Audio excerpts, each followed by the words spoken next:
My name is Richard Noble. I'm the head of the art department here at Goldsmiths College. On behalf of the department and the university, I want to welcome all of you here to the celebration of Gerard Hemsworth's life. I also want to express on behalf of the department and the university our profound condolences to Gerard's partner Sue Ormerod and his children, Jack, Ruby, and Frankie Hemsworth. We are very sorry for your loss. Gerard worked at Goldsmiths from 1978 until his retirement in 2011, 33 years. I had the privilege of working with him for about 5 years at the end of his career and knew him quite well here at Goldsmiths. In those 33 years, through his teaching and through his art, Gerard influenced and helped hundreds and hundreds of students and artists. His generosity as an artist and a teacher was amazing, and it was an example to many people here in this room and around the world, I would say now. He helped make Goldsmiths one of the leading places in the world to study art. And beyond that, and partly through that activity, he made London one of the world centers for contemporary art.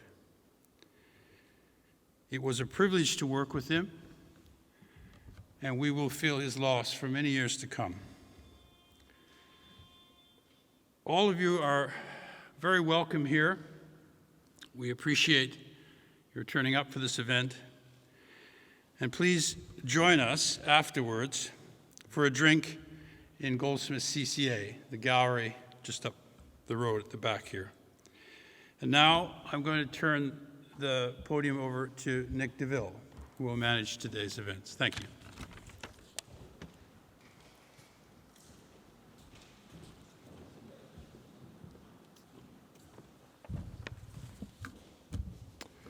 This is going to be a bit like running an MA seminar, I think. So welcome, everybody. And our greetings go out to those shielding and otherwise unable to be here today. First of all, I have to say some thanks to Sue Ormerod and children, of course, and to whom, as Richard said, as always, our commiserations go out. Secondly, our thanks to our hosts, Goldsmiths, to Richard, to the department staff, Lydia Fernandez, Nick Grimmer, and others, and to the team at the Goldsmiths Centre for Contemporary Art, and in particular, Oliver Fu.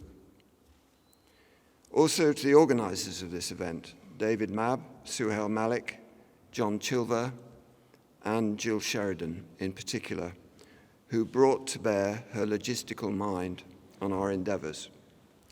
Lastly, of course, our thanks go out to today's speakers who are sharing with us their reminiscences. Now, to turn to Gerard. Gerard once said to me, with considerable pride, I think, I seem to remember a whiff of tobacco in the air. He said, "You know, in the whole of the United Kingdom, I am the only professor ever who doesn't have a single O-level." That is what he said, not a single O-level. Now, Gerard loved to beat the system. And this is far from being the only way Gerard was a one-off, a genuine original, as we shall see today as we remember him and celebrate his time amongst us. As is the case with all these occasions, today would be a great deal more fun with Gerard here. So our aim will be to try and conjure him up for a brief moment. Not an easy task, as Gerard was a cloth woven from many threads: husband, father, academic, artist, lover of shoes, and many more. As an artist, he was interested in what we might call pictorial signification, which for the most part, certainly latterly, means he was a painter. He was a painter who understood the complex cross-currents in painting that were his inheritance. The imperatives of representing his world on one hand, the austere beauty of the minimalist and conceptual impulses on the other. He brought them together in all their complexity over a long, fruitful career. This might seem to propose a man who was himself austere, donnish, somewhat removed from fun. We know not a bit of it. Gerard thought life should be a picaresque adventure, and if you knew him, you sometimes found yourself, perhaps reluctantly, even regretfully, caught up, even in the hallowed groves of academe, in a fabulous concoction that made you wonder, how the hell did I get involved in this? If I might, before I hand you over to the other speakers, I offer you one brief instance. Gerard and I organized a seminar program for the postgraduate course. This was at a time when Goldsmiths was already beginning to lose the apostrophe, but before it lost the college. We had the usual university stalwarts, but it seemed to us the program was getting a little stale, and we thought we should try and bring a little more variety to it. Let's say there was a certain sameness in the political positioning, in the ideological drift, or some such, worthy though it was. Now, there was at this time a rather epicene TV pundit called Malcolm Muggeridge. Don't know if anybody remembers him, a long time ago, who had said some challenging things about contemporary art. So we agreed we should invite him to come and lead a seminar. He lived in Robertsbridge and wrote back to me very graciously saying he rarely came to London anymore and declined our invitation. I told Gerard, who thought a little while, and then he said, "Why not invite Prince Charles?" Now, this was at a time when the National Gallery monstrous carbuncle on the face of a much-loved and elegant friend controversy was going on. I duly went to the library and, with the help of a librarian, researched the appropriate form of dress if one is to issue an invitation to a prince of the royal blood.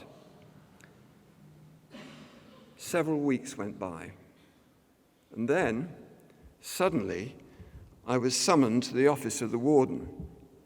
I was told, none too bluntly, that I had broken every protocol, convention, and notion of etiquette possible, that only he, the head of college, was entitled to issue an invitation to Prince Charles on behalf of the college.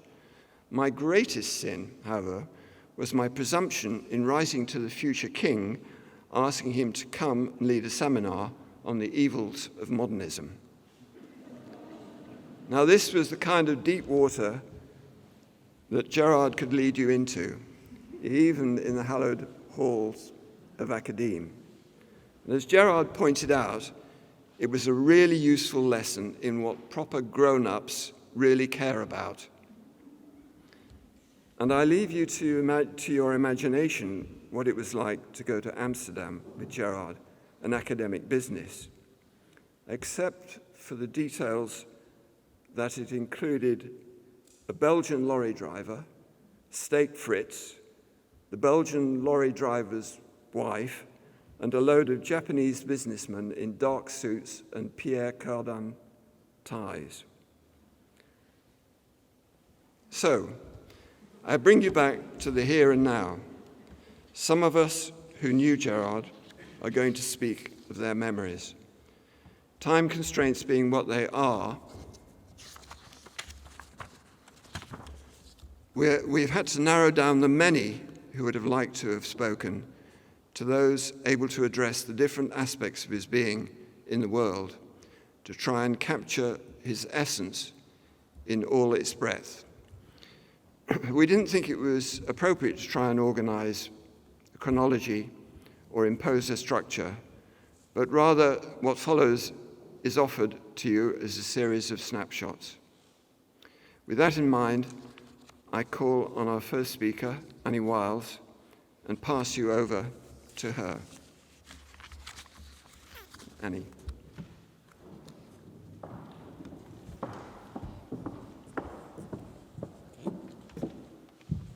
Hello, everyone. The first time I saw Gerard was as he walked through my studio.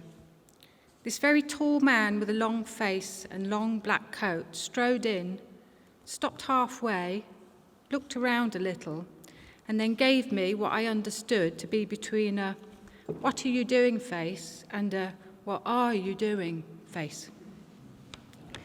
This fascinating, kind face, the impact of this wordless encounter, led me to sit still for the rest of the day and ask, what am I doing? To then apply for the MA at Goldsmiths and actually for another life. I was lucky enough to get to know that face and how those looks, sidelongs, eyebrow shrugs, eye rolls, thunderous, mischievous, patient, amused, poker, bored, but not really, however slight, could tell you there was something you might like to know. His faces started conversations. People would say, "What, Gerard? What is it? What are you thinking?" And he would give his opinion, but it might not be what you expected to be, or in tune with the face that he'd pulled.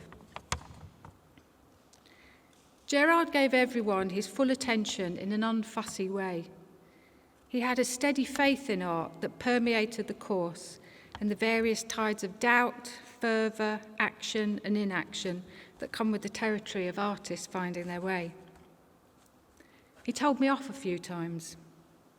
Once for trying to be a clever dick, once for not having an ashtray, and once when I was learning to drive, which I didn't understand until I backed into the test centre wall a week later.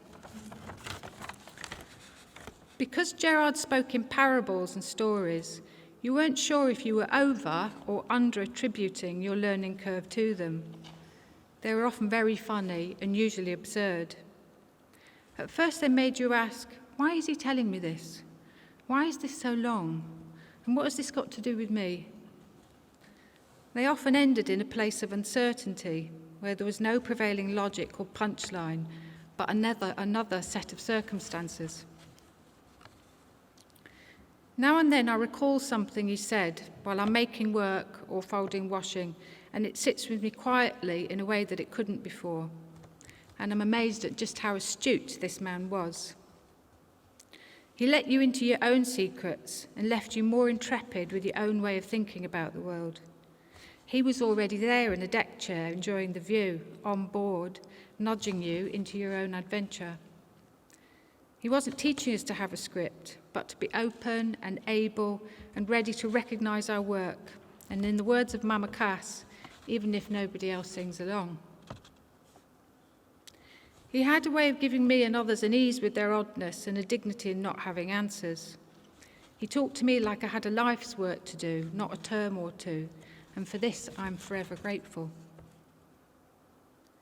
When Gerard retired from teaching, I told him that in my studio a few years back, I'd accidentally filled the coffee pot with sugar and the sugar pot with coffee, even though they're very clearly labelled. I told him that for some reason, when I go to take the coffee from the sugar pot, I think of him. I didn't say why, because I don't know why. It just happens, and the thought of him arrives like a gift and makes me smile. But that's an equation I learnt from him.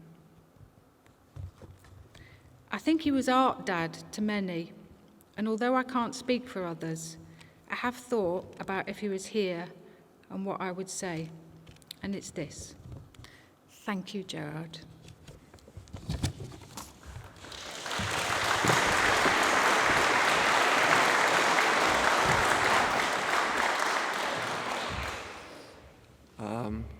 ask Michael Craig Martin to come up to the microphone, please.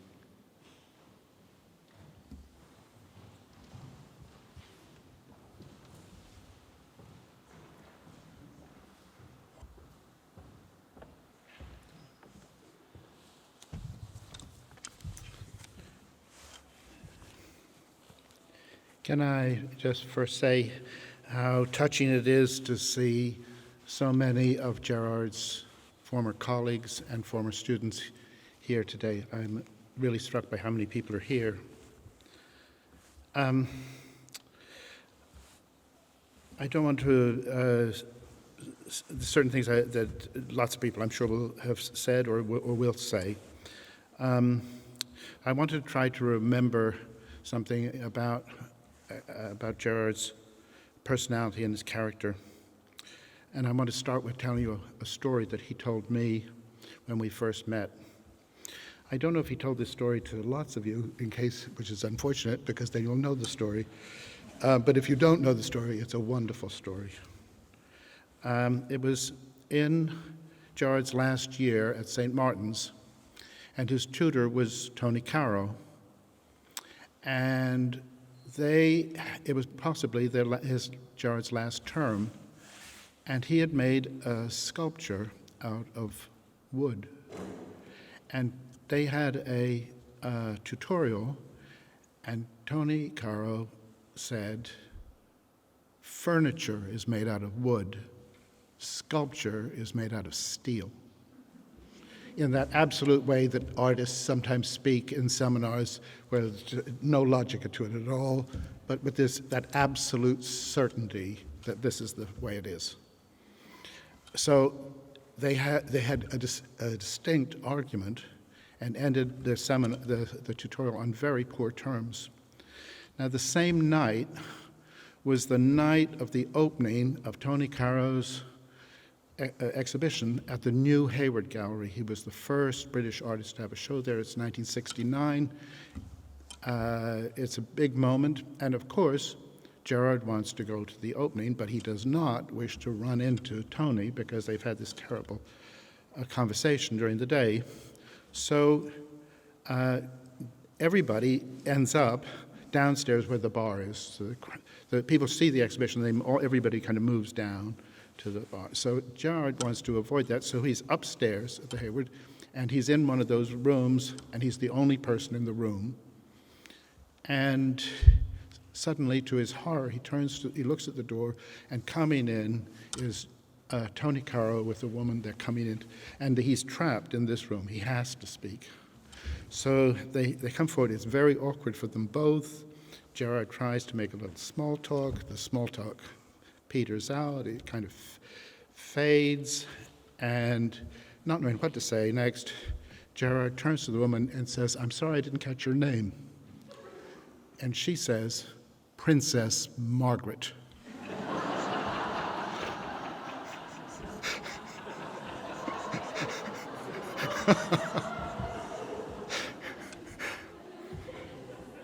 I'm glad you appreciate this story. I've always thought it was one of the best stories I ever heard.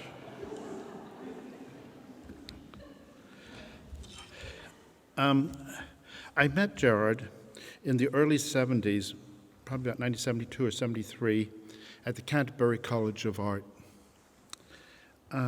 We became friends immediately. We were the same generation. We were very like-minded. We had the same kind of interests and ideas about art, and we also had certain ideas about what it was to be an artist of our generation in the world, to be out, to try to be we were seeking to be artists in the contemporary art world as we understood it. Gerard was doing text works. I don't know if many people know the works, but they were the most extreme form of conceptual art. They were written words, obscure phrases typewritten on sheets of paper. It could not have been more austere. And I was slightly irritated because I thought I was the most radical artist, and it was very clear that he was much more radical than me. But we got on very well, and he was such an intelligent and amusing person to be with, and it was very enjoyable to get to know him. Now, we were both teaching in Canterbury, and then afterwards, I was lucky enough to come here to Goldsmiths. And Gerard went to Trent Polytechnic in Nottingham, where he taught for a number of years. And for artists like us who were teaching in provincial schools, of course, our dream was to teach in London, and I had made it. And so I suggested to John Thompson that Gerard should come to Goldsmiths to teach, and that's how he came to be here from Trent. All of us shared this desire to be here. The thing was, Goldsmiths was the perfect place for Gerard, because one of the things that made Goldsmiths so special was that the artists who were teaching here were not afraid of the reality of the world in which our students would be stepping. And I think many people who go to art school find that the way in which they're taught, the world that they are entering, they're prepared for a world that doesn't exist. It's romanticized, it's got certain ideals and certain things, but you step outside of school and you discover it isn't really there. And our idea was that our students should understand the world that they were seeking to enter, because obviously they had a much better chance of actually entering it if they actually had a sense that it existed. And this was as important, I think, to artists like myself. People sometimes think that we did, kind of how to get on in the world and things like that, the art world. It wasn't so much that as just having a realistic sense of what one's doing in relation to what is going on in the world. Then when Gerard was here at Goldsmiths, his impact on the MA course was enormous. And, I became very well known for teaching because a lot of the students that I taught became very successful. But the reality is, Gerard influenced far more people than I did. He was helpful to more people than I was. They may not have all had the impact that the YBA had, but in terms of the number of people whose lives he touched and affected and helped them to realize the dream of being able to be an artist in the world, nobody topped Gerard. I just finally like to say how much I really love his paintings.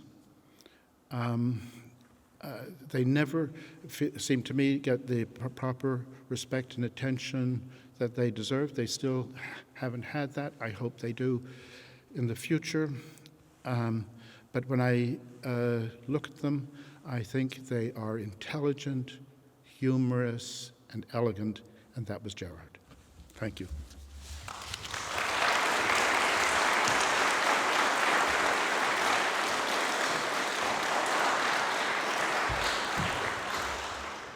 Thank you, Michael. And now, can I call on Mike Stubbs over there? Do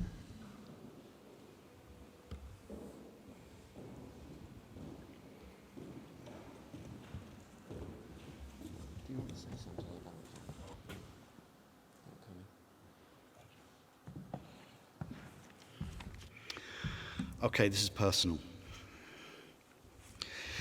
It feels like Gerard is at the back of the auditorium, one leg crossed over the other, cigarette in one hand, tutting and rolling his eyes towards the heavens as I stumble through my carefully rehearsed speech. So, okay, Gerard, here it is. R.I.P. Gerard Hemsworth. I knew you both professionally and as my friend for 33 years. It's so sad to know you won't be on the end of a phone to chat anymore when I need advice, especially as I only spoke to you just 3 days before you passed. I hadn't phoned for a while, but on John Chilver's suggestion, I thought I would. In your typically humorous and direct fashion, you answered the phone to me that day with the phrase, "You're only phoning me because you think I'm dying." It's true. I'm glad I got away with that.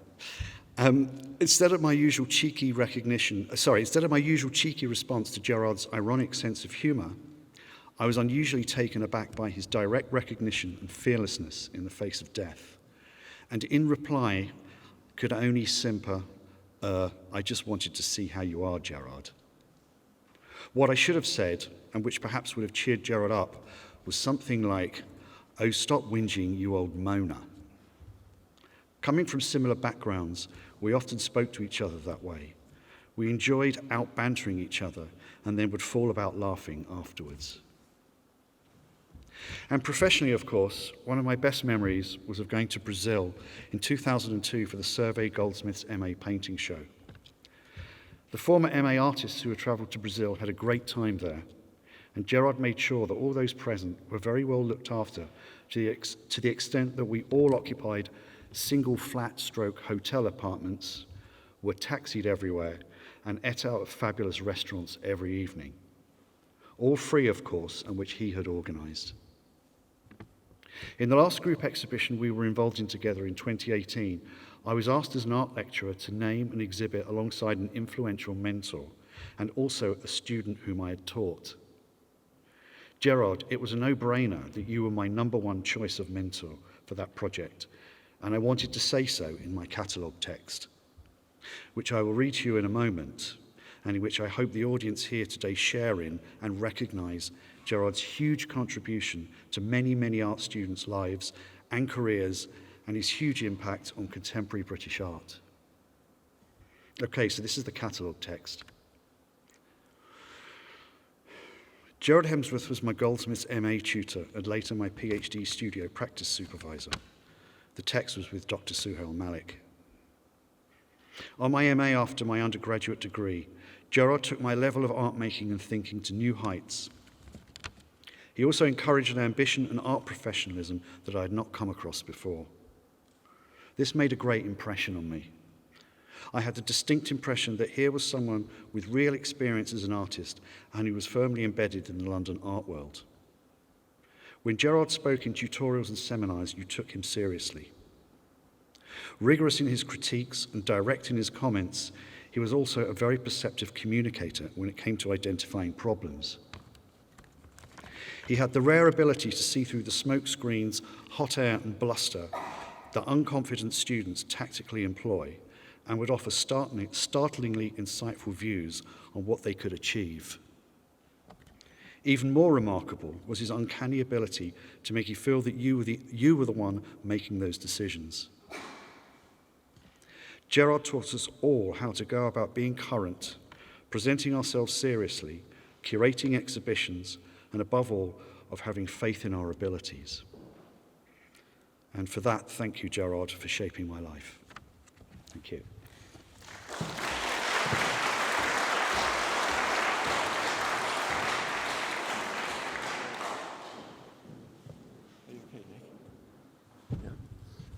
We have a number of video contributions today.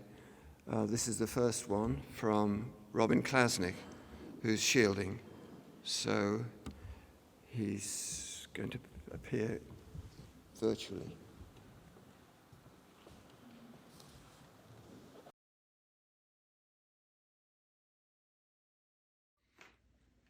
You are gathered here in the Great Hall at Goldsmiths to remember Gerard Hemsworth. You are either standing or sitting and listening to a eulogy being read by me, recorded on my phone, because I've been shielding since March 2020. The speech has been composed on my behalf from my fragments by my deputy at Matt's Gallery, Tim Dixon.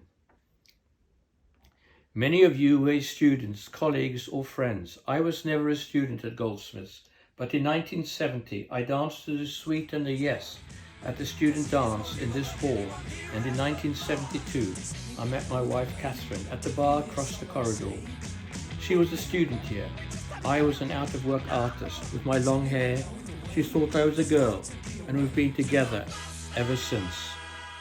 I want to say what I remember about Gerard, and I'm not really going to say much about Gerard the teacher, except to say he had a talent for cutting through the bullshit and pointing students in the right direction, and to add that I ended up making shows with many of his former students, wonderful artists including Jordan Baseman, Patrick Goddard, Lucy Gunning, Joey Holder, Jackie Irvine, Avis Newman, Lindsay Sears, Kate Smith, Mandy Ewer, Roy Voss and Annie Wiles.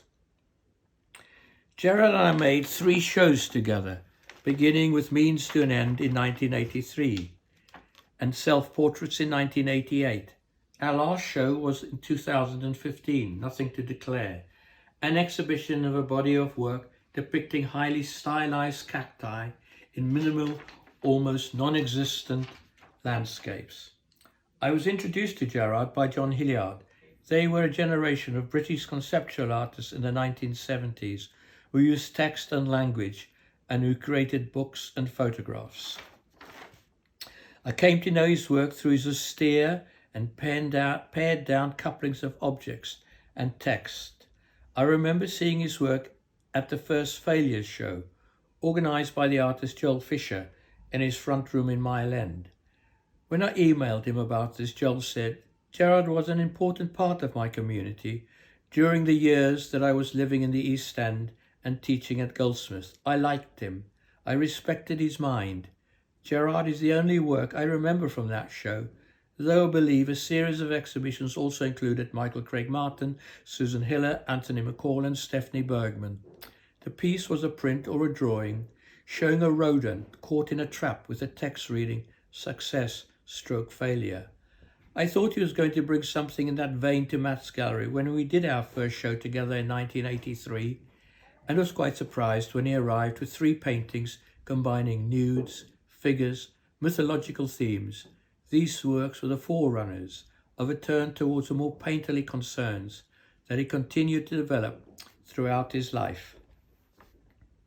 The works he went on to create were highly coded and loaded, and yet also retained a playful, simple and whimsical quality that made them engaging, endearing, humorous, and wonderful to look at, stare at, and think with. A case in point is Between Heaven and Hell, which shows a highly stylized bunny rabbit. This painting won the 2000 Charles Wollaston Prize at the Royal Academy Summer Exhibition, institutionalized recognition that somehow, for an avant-garde conceptual painter, embodies the success/failure double bind of the rodent caught in a trap. In many ways, Gerard looked like his art, pared down, smart and clean. He was a dapper, handsome man with impeccable taste, beautifully designed and decorated home, and always a humorous tale to tell. He had quite recently moved to Hastings, where together with his wife, the artist Sue Ormerod, they had built a beautiful modernist bungalow with a stunning lake, a fantastic studio in the house and another in the grounds. I visited Sue at the house a few weeks ago when we were invited to see Gerard's last paintings and bring our own picnic. Catherine and I walked alone around the lake and enjoyed a Tesco's meal deal together and photographed a giant carp. We thought of you and remembered the time all 4 of us made the same circular walk together last time we saw you.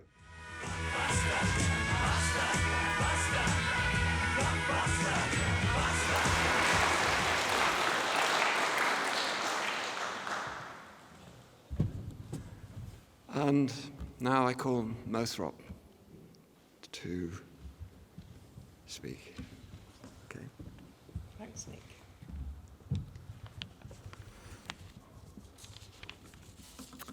So I first met Gerard when we were both students at St Martin's on the then famous sculpture programme. I was on the undergraduate course and he was by then on what was known as the advanced course. Though St. Martin's Sculpture Department was famous at the time as the Hot House, led by Anthony Caro, very nicely spoken about earlier, thank you, and his stable of fellow minimalist sculptors, as students, we were all bereft of any teaching. These were probably the most frustrating years of my life, actually. Gerard, though, had on his programme a cohort of independent thinkers and movers, Gilbert and George, Richard Long and the like, and gained a lot from his time with them particularly. Caro, though, remained for the rest of his life completely dismissive of many of their later achievements. Actually, to be honest, the main thing I remember about Gerard from that time was his botched attempt to bleach his already blonde and splendid head of hair, resulting in it turning dramatical bright green. It was some time before I met Gerard again when I joined his team with Nick in the early 90s with Susan Trangmar, Kate Smith and Simon Link, when the MA Fine Art part-time course was extended to a full-time study mode. In the meantime, I had gained an art theory MA, and Gerard specifically wanted an artist to lead the theory element of the programme. That was a very important part of his teaching, this relationship between theory and practice. Gerard's leadership on that course was revolutionary for me as a teacher and an artist, and served as a model for me, enabling me to introduce some radical changes when I later became director of the Fine Art course at Chelsea. While rejecting those authoritarian repressions of the teaching regimes where we had begun our own careers, Gerard, as course director, also managed to protect us from the increasingly debilitating and repressive demands of the institution by creating a community of mutual trust and support, not only between the staff, but equally with the students. Rigorous critical dialogue was set within a structure where students provided breakfasts when presenting their work, pub visits for the entire cohort after seminars and lectures, Greasy Spoon Cafe down the road, I don't know if it still exists, I didn't check that out yet, for lunch with the staff, instead of the intimidating staff canteen here at Goldsmiths. This enabled the tensions, any tensions and discrepancies to be resolved in an atmosphere of support and conviviality, and probably drunkenness. Many pints and bottles of wine were consumed in the process. There were also regular trips abroad for the course. I remember New York, Madrid, Amsterdam, and Venice. In Venice, Gerard would get our priorities in order. First to Harry's bar, then the shopping, and then the art. Shopping with Gerard on those trips was always very productive. Many stylish pairs of shoes, belts, and bags were purchased. My own collection acquired under the scrutiny and advice offered by Gerard, and were fabulous. The secure structure provided by Gerard for the programme allowed for and encouraged innovation, experimentation, and risk-taking, which was empowering for a new generation of artists, many of whom I see here today. Very nice to see you all. We all have Gerard to thank for such gifts. Gerard was a very special leader, as we've heard from many already today, and I'm sure many more of you were going to add to this. All of which was, for me, I observed, was very much underpinned by the love of the family he created with Sue. During the time I worked on this programme, their daughter Ruby was joined by brothers Jack and Frankie. The 3-year-old Jack's rendition of jokes were also offered by Gerard, much to our delight, as useful cultural references at seminars. This was a man with a huge heart, who gave his all to those people and causes he cared about. He did it all extremely well, leaving this world a better place. We all benefited greatly from knowing him. He'll be hugely missed. Thank you.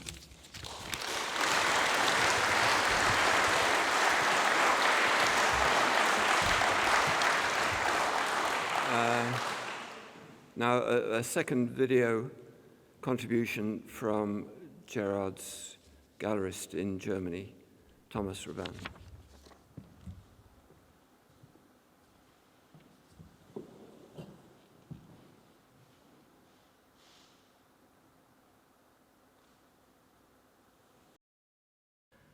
I'm Sylvia Rehbein.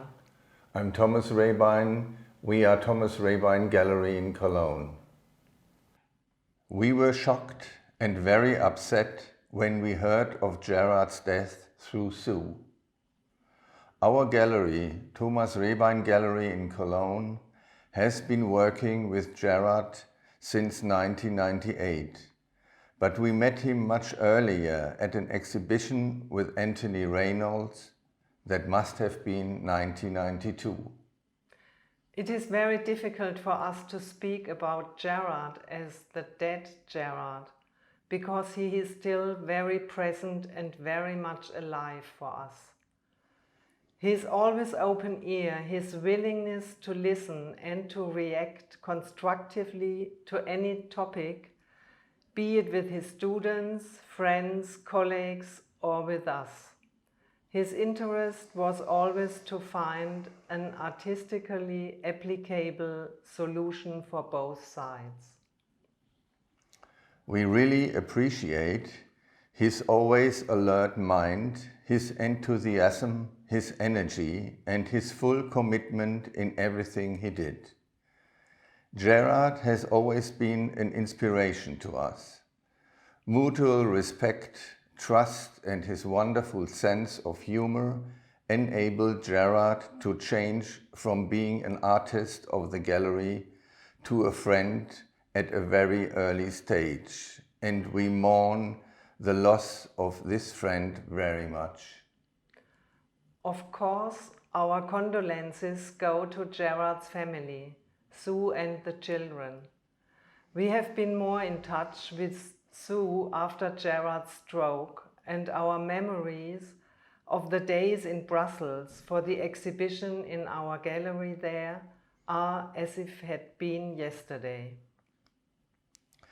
We were grateful that we knew Gerard and were able to work with him for many years. Unfortunately, we cannot attend memorial event in person, but our thoughts will be among you. Farewell, dear Gerard. We will always miss you.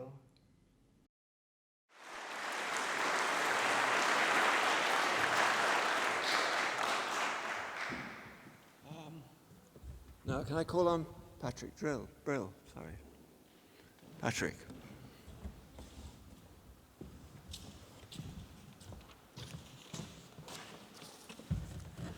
Hello, I'm Patrick Brill. I'm also Bob and Roberta Smith. But, and why am I wearing this ludicrous jacket? It's because I went on a crazy trip to India with Gerard. And so I'm wearing the appropriate outfit. For the time that Jessie Vorsager and I studied at Goldsmiths, Gerard was really our guru. Jessie says that he was like our dad, and gave her permission to get involved in exploring her ideas about celebrity in a serious context. But the commitment to ask us as young artists to question was paramount. And my God, the commitment. He led by example. We piled into Gerard's VW Sirocco in our first year to choose the following year's students.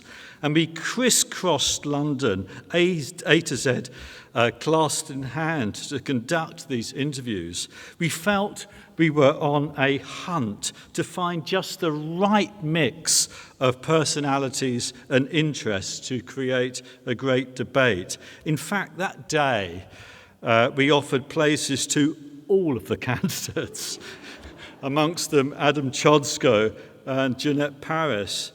But that afternoon, I began to really get Gerard. You know, his effort and his art was almost a revolutionary endeavour to inspect what art could be. The best artists, I would say this, but the best artists are pedagogues. Paul Klee pushing lines around, Louise Bourgeois holding seminars in her studio into her 90s, and Baldessari asking students to write over and over again, "I will not make bad art." But Gerard's perspective is perhaps most closely mirrored in Paul Tech's questions to art students. For Gerard's approach to teaching art was through dialogue, but a dialogue punctuated by generous exposition and organisation. Many of Gerard's students were included in exhibitions that he curated, and we've heard about that. Painting as a foreign language, including works by all the great painters that Gerard encouraged, toured to Sao Paulo. Later, Mark Wallinger, who's here, and Subodh Gupta, Bharti Kaur and Jemima Stelly, who's here, and Ravinder Reddy and David Mab were among artists included in an extraordinary and ambitious curatorial effort entitled Sidewinder. Why Sidewinder? Well, as Gerard explained to many eager audiences from Delhi to Calcutta, the experience of art is like being unexpectedly smashed in the head from the side when you're least expecting it. Sidewinder occurred in 2001. Before that, in 2000, I ran into Gerard at an opening at the Whitechapel, and he invited me to teach on the MA. I was surprised and flattered. Gerard's instruction on our first day was to let the students do the teaching and the talking. They will learn as they ask questions. Later that day, he invited me to India with him. I told him a trip to India over Christmas time would be very complicated. Jessie and I had, by that time, 2 small kids. "Don't worry, bring them with you," he said. "It's going to be great. There will be elephant rides. Sue and I are taking the whole family, and you can come too. Ruby, Jack and Frankie, Etta and Fergal will have a ball, and Subodh and Bharti have their young son, Umi. It's going to be wonderful." Well, those elephant rides. Subodh and Bharti were not on the elephant. Mark Wallinger you did not get on the elephant, Mark. I had been so ill during the trip. I don't want to go into quite how, but safe to say I travelled the Golden Triangle doubled up, lying in the space between the seats in our shower bag. But I managed to make it to that elephant, clinging for dear life on our washing machine spin cycle elephant. I found that halfway up to the Marble Palace, with ravine on one side and mountain on the other, I just had to get off, to vomit, and worse, on the parched hillside below the Marble Palace at Jaipur. As I was so disposed, a flurry of kids came to sell me postcards so I could better remember the experience. I relate this story to you not only because I feel it conveys Gerard's sense of life and art as an adventure with a few sidewinders thrown in, but because he gleefully relayed this story to the Independent newspaper in 2015. In the article, he was asked about his paintings, but he was also asked about teaching. He said you had to teach self-confidence. Young artists needed to have self-belief, and that was his job. My last encounter with Gerard was perhaps my most endearing. Gerard was a mod, a snappy dresser in moccasins and sharp suits and casual outfits. But he could look like a gangster or a rock star. He was a handsome man with a lantern jaw and an image. He had charisma and he had a great smile. The smile in those years when I was studying was ironic, but at his last show in a beautiful space near the Oval where he had invented some textural sidewinders echoing his roots as a purely conceptual artist, the smile he had was of pure playful joy as he greeted everyone. He looked like a joyful fox having a good time. Gerard, I know that you're a man of faith and that you will be listening today. So thank you.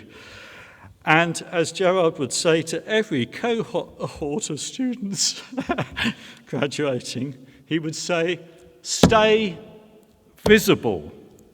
Well, Gerard, it's hard to define Gerard's charisma, just as it's hard and impossible to define art. But he had a special kind of charismatic power. And Gerard, you will stay visible with us all forever.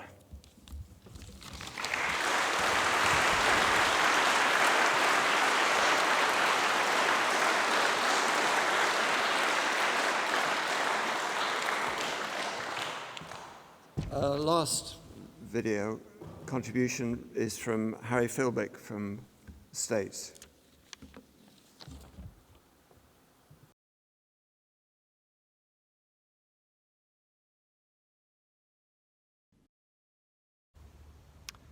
Hi, I'm Harry Philbrick.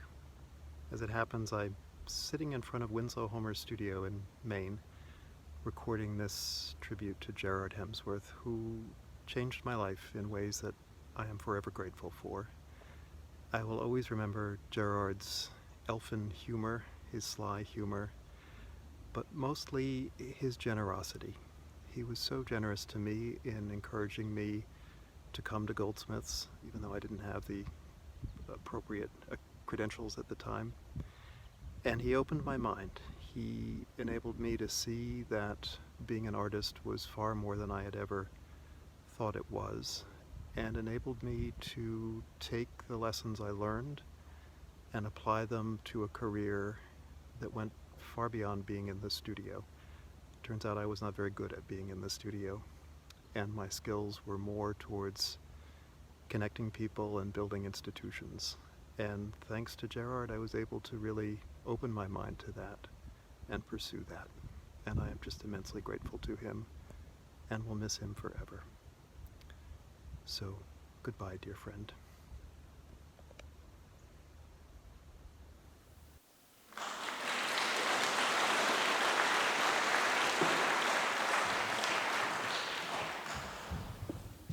And lastly, but by no means least, Marjorie Althorpe-Guyton.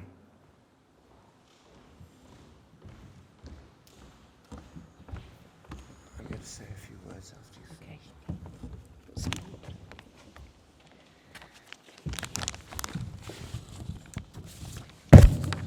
So there's been so many shared reflections and memories of Gerard, an exceptional artist who was also a fine human being. Let's face it, the two don't always go together. So why am I here? I'm not an artist. I'm here because Gerard literally saved my soul. He invited me to be external examiner at Goldsmiths at the same time, at least memory's quite dim now, that I took up the job at the Arts Council as Director of Visual Arts. I thought, can I do these two things? Would I be allowed? I didn't tell anyone. I was there at Goldsmiths being external for 8 years and nobody noticed at the Arts Council. It kept me in touch with art and artists, and for that I have to thank Gerard. Work, family, and friendship. We've heard many things, and I'm not going to repeat everything, but I do have a few stories, and you have to forgive me for ending our brilliant afternoon with a couple of them. All these things, work, family, friendship, were given Gerard's full attention. For example, when I invited him to my leaving party when I finally left the Arts Council in 2006, he declined because he said, "It's my son's birthday that day, and he's still of an age when it matters." So he had a really clear sense of priorities. When I last saw him, which was sadly only a year ago now, in his wonderful house, before taking me to see his own work in the studio, he showed me catalogues of a Nottingham friend, and we heard from Michael that he'd been in Nottingham early on. An artist working outside London who he felt had been overlooked by the public collections. Happily, that artist is now in the Arts Council's collection, and that's down to Gerard. And when some of us met recently, this is again a shoe story, I'm afraid, at Sue and Gerard's beautiful house and studios, John Plowman, then one of his MA students, told me that Gerard had asked, "What size are your feet?" And then he produced an excellent pair of Brooks Brothers shoes.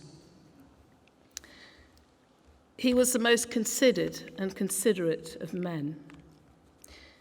This, it will be familiar to some of you, is his modest 1977 publication for Robert Self, 10 white paintings, and those 10 amazing propositions to which Michael referred. This was a manifesto from which flowed his life's philosophy and work. For all his teasing, we've heard a lot about his teasing and his humour, his play of languages, of representation of art, the unsettling, weird and wonderful ambiguity of his imagery, and his show is just so beautiful in the gallery opposite. Gerard had the moral authority of exemplary craftsmanship. It's not a word to be used lightly.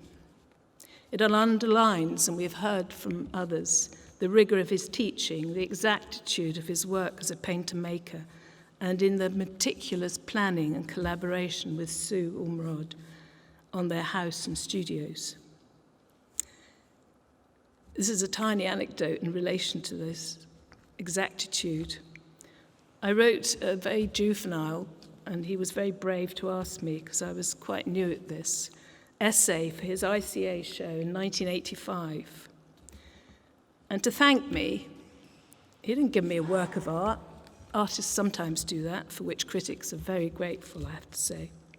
But he offered to restore a rotten timber column in my porch. And I said, well, that'll take ages. He saved me a hefty bill with an ingenious and brilliant job of reproducing the fluted Georgian detail. It was quite a big column. Big. He did the lower bit. With Tetron car filler. You couldn't tell the difference. I share the pleasure with all those who have spoken and the privilege of working with Gerard during those 8 years and subsequently, one way and another, witnessing all those cohorts of students who benefited from his care, his teaching, his humour, and his rigorous but fair criticism. Just one more personal anecdote. Years ago, when I was still labouring at the Arts Council, the Department of Culture, under the chairmanship of one Gerald Kaufman, some of you might remember him, in its wisdom decided to get its grip on the art market, but didn't know who to ask as expert witnesses.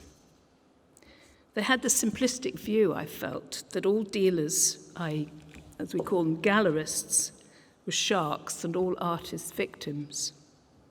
I thought, I know, I'll invite Gerard. He'll put them straight. And during the course of this very lengthy proceedings where these committee members would quiz you, it was quite daunting. But Gerard stood his ground. He looked the part with his voice and his dress and his authority. He said, if I might intervene, he said, I think that artists graduating now tend to be quite smart. Look, when an artist works with a private dealer, they make a deal. Some artists make better deals than others. As he made it clear, the art world is as it was and is, as always will be, all smoke and mirrors. So it's our good fortune, though, that his energy to pursue his own work was undimmed. And Gerard, as people have said, and I fully concur with Michael, he leaves a body of work whose full significance has yet to be acknowledged. And I have one very beautiful memory. At his Matt's Gallery show, Nothing to Declare, in 2015, Gerard read this text on painting. It was his text. I didn't realize until he'd finished, to an unsuspecting group of international critics who I'd invited to the gallery, many of whom weren't familiar with his work. He also revealed surprising details of how he made the paintings. They left astounded and enlightened, as we all are. Thank you, everyone. Thank you, Gerard.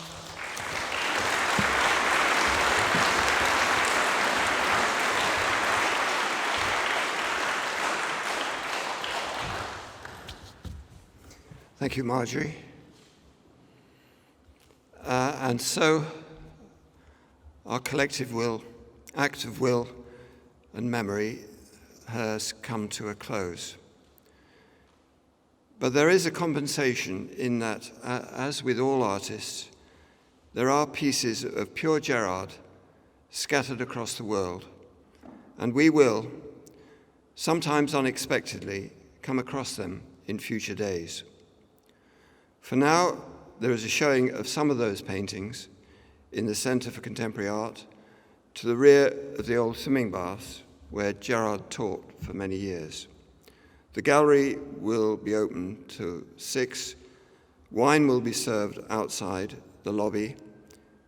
There is a capacity limit on the gallery of 8, so I hope if you haven't seen the paintings, you can be reasonably patient in getting in to see them. And please, could you be prepared to wear a mask in the gallery?